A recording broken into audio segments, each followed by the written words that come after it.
بسم اللہ الرحمن الرحیم۔ عزیز طلبہ السلام علیکم۔ اللہ پاک آپ کو اپنے حفظ زمان میں رکھیں۔ سبق کا آغاز کرتے ہیں باب نمبر 7 پاکستان کے خارجہ تعلقات۔ عزیز طلبہ آج ہم اپنا سوال شروع کریں گے پاک برطانیہ تعلقات کا جائزہ۔ پاکستان اور برطانیہ کے تعلقات کی نوعیت بھی مختلف اوقات میں مختلف رہی ہے۔ مشکل وقت میں برطانیہ نے پاکستان کا ساتھ بھی دیا ہے اور بھرپور امداد بھی کی ہے۔ تو سب سے پہلے دیکھتے ہیں دولت مشترکہ میں شمولیت۔ تو پاکستان اور برطانیہ مختلف شعبۂ زندگی میں ایک دوسرے کے شانہ بشانہ رہے۔ پاکستان بننے کے بعد اسے دولت مشترکہ کا ممبر بنایا گیا۔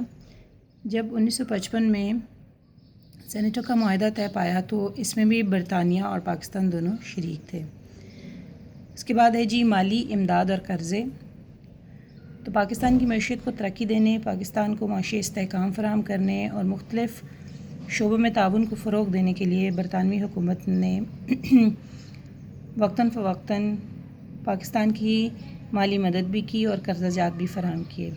اس سلسلے میں 1959 میں برطانیہ نے پاکستان کو 13 کروڑ روپے کا قرضہ دیا۔ 1961 میں برطانیہ نے سنتاس معاہدے کے تحت نہری پانی کے متبادل انتظامات کے لیے بھی مدد کی اور برطانیہ نے پاکستان کے دوسرے 5 سالہ منصوبے کے لیے 45.5 کروڑ روپے کی رقم دی۔ اس کے علاوہ 1961 میں ریلوے ویگن خریدنے کے لیے 4 کروڑ روپے کے لگ بھگ امداد دی گئی۔ اگلے برس 2 اور قرضے دیے گئے جن میں سے پہلا 9 کروڑ اور دوسرا 13 کروڑ روپے کا تھا۔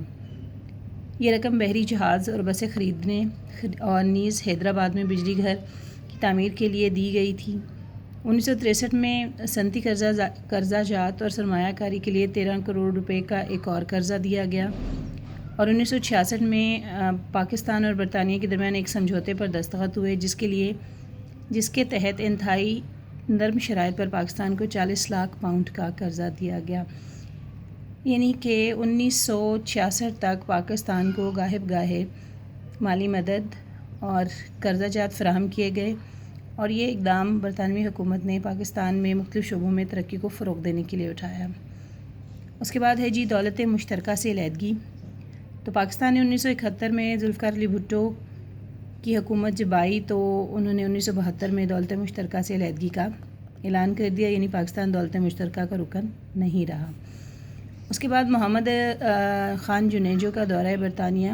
تو ضیاء دور حکومت میں پاکستان کے وزیر مملکت محترم جناب محمد خان جنیجو نے 1987 میں برطانیہ کا دورہ کیا اور انہوں نے کہا کہ پاکستان کے لیے برطانوی امداد قابل ستائش ہے اور برطانوی وزیر اعظم جنیجو نے برطانیہ کے دوسرے شہروں کا دورہ بھی کیا اور برطانوی صنعت کاروں کو پاکستان میں سرمایہ کاری کرنے کی دعوت دی۔ انہوں نے یقین دلایا کہ غیر ملکی سرمایہ کاروں کو مکمل تحفظ دیا جائے گا، یعنی ملک میں غیر ملکی سرمایہ کو فروغ دینے کے لیے، غیر ملکی سرمایہ کاری کو فروغ دینے کے لیے محترم محمد خان جنیجو نے وہاں کے مختلف صنعت کاروں سے ملاقاتیں کیں اور انہیں پاکستان کے حالات سے آگاہ کرتے ہوئے پاکستان میں سرمایہ کاری کرنے کی دعوت بھی دی اور بتایا کہ پاکستان میں غیر ملکی سرمایہ کاروں کو مکمل تحفظ حاصل ہے۔ اس کے بعد ہے محترمہ بینظیر بھٹو کا دورہ برطانیہ اور دولت مشترکہ میں شمولیت۔ تو 1999 میں پاکستان کی وزیر اعظم بینظیر بھٹو نے بھی برطانیہ کا دورہ کیا۔ اپنے ایک ہفتے کے دورے میں انہوں نے مسئلہ افغانستان کے علاوہ پاکستان کے ایٹمی پروگرام اور پاک بھارت تعلقات پر بھی بات چیت کی۔ 1999 میں پاکستان ایک بار پھر دولت مشترکہ کا ممبر بن گیا، اگرچہ بھارت نے اس معاملے میں پاکستان کی شدید مخالفت کی، لیکن پاکستان کو دولت مشترکہ کا ممبر بنا لیا گیا۔ یعنی جب پاکستان نے دوبارہ دولت مشترکہ میں شمولیت کے لیے آمادگی ظاہر کی تو بھارت اس کا مخالف بن گیا، لیکن اس کی اتنی مخالفت کے باوجود بھی پاکستان کو دولت مشترکہ کا ممبر بنایا گیا۔ اس کے بعد ہے دہشت گردی اور شدت پسندی کے خاتمے کے لیے تعاون۔ تو 2001 میں دنیا جس دہشت گردی کے واقعے سے دوچار ہوئی وہ ہے ورلڈ ٹریڈ سینٹر کا واقعہ۔ اس کے بعد بہت سے ممالک میں شدت پسندی اور دہشت گردی اپنے عروج پر پہنچی۔ خود پاکستان دہشت گردی کا شکار ہوا اور یہاں پر دہشت گردی میں کئی معصوم جانیں جو ہیں ان کا ضیاع ہوا۔ خودکش حملہ آوروں نے کئی مقامات پر خود کو بم سے اڑایا اور کئی معصوم جانوں کے ضیاع کا باعث بنے۔ تو 2001 میں امریکہ میں ورلڈ ٹریڈ سینٹر میں دہشت گردی کے واقعے کے بعد دہشت گردی کے خلاف پاکستان امریکہ اور برطانیہ کا اتحادی بنا۔ 2002 میں دونوں ممالک نے دہشت گردی اور شدت پسندی کے خاتمے کے لیے ایک دوسرے سے تعاون بڑھانے پر بھی اتفاق کیا اور یہ تعلقات مزید آگے جو ہے وہ بڑھے۔ تو پرویز مشرف نے جب برطانیہ کا دورہ کیا 2003 میں، تو انہوں نے برطانوی وزیر اعظم ٹونی بلیئر سے ملاقات کی اور صدر پرویز مشرف نے اس ملاقات کے دوران برطانوی وزیر اعظم نے مسئلہ کشمیر کے حل کے لیے اپنے تعاون کی مکمل یقین دہانی کروائی۔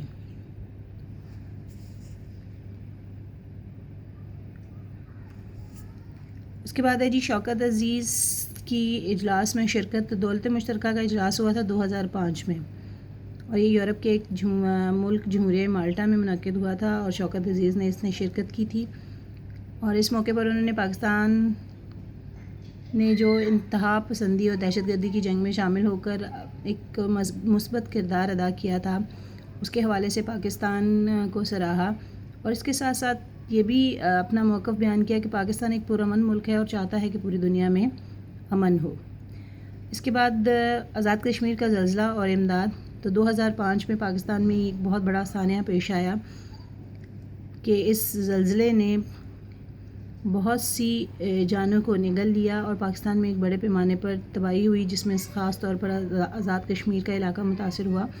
تو اس موقع پر بھی برطانیہ اور دولت مشترکہ کے دوسرے ممبر ممالک نے پاکستان کی بھرپور امداد کی، اور اسلام آباد میں منعقد ہونے والی عالمی ڈونر کانفرنس میں دولت مشترکہ کی طرف سے مزید امداد کا اعلان کیا گیا، اور یہ بھی کہا گیا کہ اس نازک گھڑی میں دولت مشترکہ کے تمام ممبر ممالک پاکستان کے ساتھ ہیں۔ یعنی اس جو ہے قدرتی آفت کے موقع پر ہونے والی تباہی سے نکلنے کے لیے اور پھر دوبارہ سے ان شہروں کی تعمیر اور یہاں کے لوگوں کو پھر سے جو ہے وہ بہتر حالت میں لانے کے لیے بہت سے ممالک آگے آئے، تو ان میں برطانیہ بھی تھا، اور اس کے ساتھ ساتھ دولت مشترکہ کے ممبر ممالک بھی تھے جنہوں نے پاکستان کی اس مشکل وقت میں مالی امداد کی۔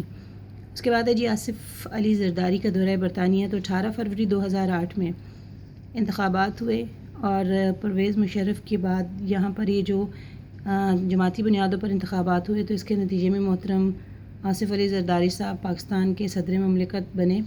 تو انہوں نے 2010 میں برطانیہ کا دورہ کیا اور برطانوی وزیر اعظم ڈیوڈ کیمرون سے ملاقات کی۔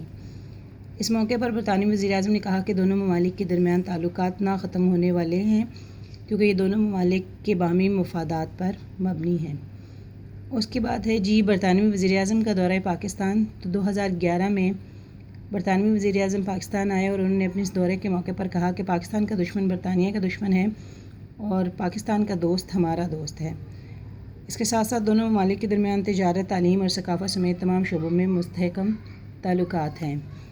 اس کے بعد ہے جی دو طرفہ تعلقات کو فروغ۔ تو 2014 میں پاکستان اور برطانیہ کے وزیر اعظم کی لندن میں ملاقات ہوئی، اور اس میں دونوں نے تجارت اور دفاع سمیت مختلف شعبوں میں دو طرفہ تعلقات کا جائزہ لیا اور ان تعلقات کو مزید مستحکم بنانے کا عزم کیا، اور دونوں ممالک کے درمیان اب سیاسی، تجارتی، ثقافتی وفود کا تبادلہ ہوتا رہتا ہے۔